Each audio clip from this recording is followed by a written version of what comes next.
Assalamualaikum, selamat berjumpa kembali di channel kami yang membahas sejarah, kajian, dan info seputar Islam.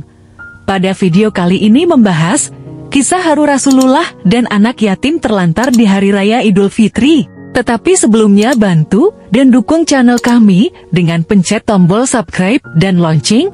Oke, langsung saja kita bahas kisah haru Rasulullah dan anak yatim terlantar di Hari Raya Idul Fitri. Hari Raya Idul Fitri adalah momen yang penuh kebahagiaan bagi umat Islam setelah menjalani ibadah puasa Ramadan selama 1 bulan.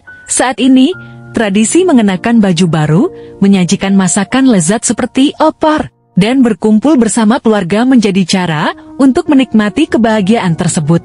Namun, di tengah kegembiraan ini, kita tidak boleh melupakan bahwa masih ada orang lain yang merasa sedih dan tidak bahagia. Kisah Rasulullah yang menemukan seorang anak yatim menangis terseduh pada Hari Raya Idul Fitri menjadi contoh yang mengingatkan kita akan pentingnya perhatian terhadap orang lain di sekitar kita. Idul Fitri memiliki makna sukacita yang dirayakan setiap tahun dengan rasa gembira.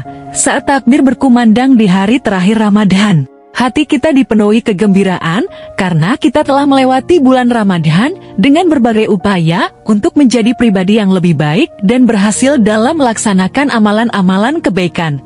Namun, tidak semua orang memiliki kesempatan untuk merayakan Hari Raya Idul Fitri dengan kegembiraan yang sama.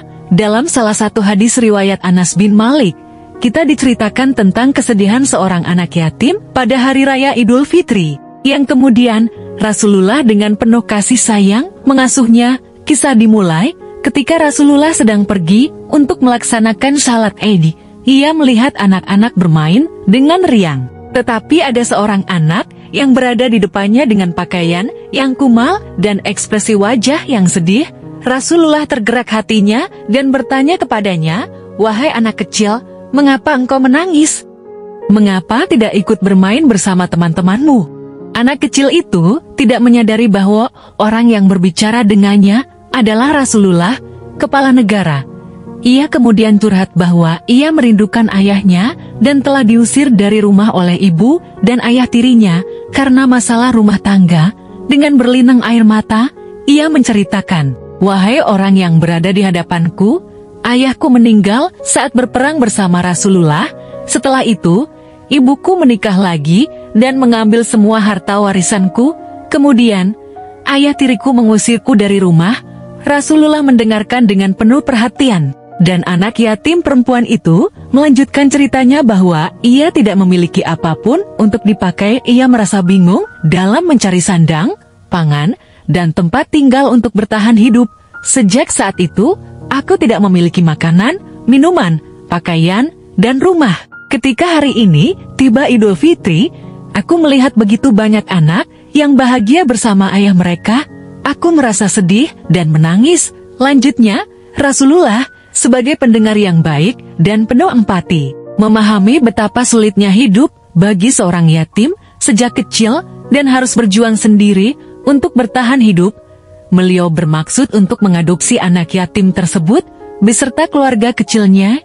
"Wahai anak kecil, apakah engkau bersedia jika aku menjadi ayahmu, Aisyah menjadi ibumu, Ali menjadi pamannya, Hasan dan Husin menjadi saudara laki-lakimu, dan Fatimah menjadi saudara perempuanmu?" tanya Rasulullah. Anak itu terkejut ketika menyadari bahwa orang di hadapannya selama ini adalah Rasulullah. Ia merasa sangat bahagia karena ada seseorang yang peduli padanya. Rasulullah kemudian membawa anak yatim tersebut ke rumahnya, memberinya hidangan yang lezat sehingga ia merasa kenyang.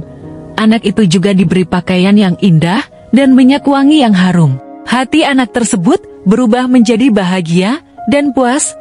Ia kembali bergabung dengan teman-temannya yang sedang bermain. Teman-temannya yang penasaran bertanya, mengapa anak tersebut bisa berubah begitu bahagia setelah sebelumnya menangis. Gadis itu menjawab bahwa ia tidak lagi merasa lapar karena bantuan dari Rasulullah dan keluarganya. "Dulu aku kelaparan, tapi sekarang aku kenyang.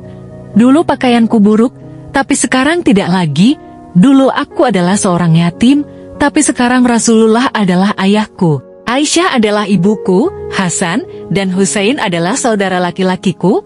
Ali adalah pamanku, dan Fatimah adalah saudara perempuanku. Bagaimana mungkin aku tidak bahagia? Jawabnya. Anak-anak yang mendengar pengakuan itu merasa iri, dan mereka berkata, andai saja ayah kami syahid dalam peperangan, pasti kami juga akan seperti engkau. Setelah Rasulullah wafat, anak yatim tersebut kembali menjadi yatim yang kesepian. Namun, ia diasuh oleh Abu Bakar, sahabat Rasulullah. Sepanjang hidupnya hikmah dari kisah Rasulullah yang mengasuh anak yatim pada Hari Raya Idul Fitri adalah bahwa Rasulullah sebagai kepala negara sangat memperhatikan kebutuhan dan kesedihan anak yatim yang menjadi korban perang. Tindakan beliau untuk memberikan kesejahteraan kepada anak yatim tersebut menjadi contoh bagi umat Islam untuk mencintai, merawat, dan mengurus anak yatim di sekitar kita. Dalam hadis riwayat Imam Al-Bukhari, Rasulullah bersabda, "Aku dan orang yang mengurus menanggung anak yatim memiliki kedudukan di surga seperti ini," sambil menunjukkan jari telunjuk dan jari tengah yang sedikit terbuka.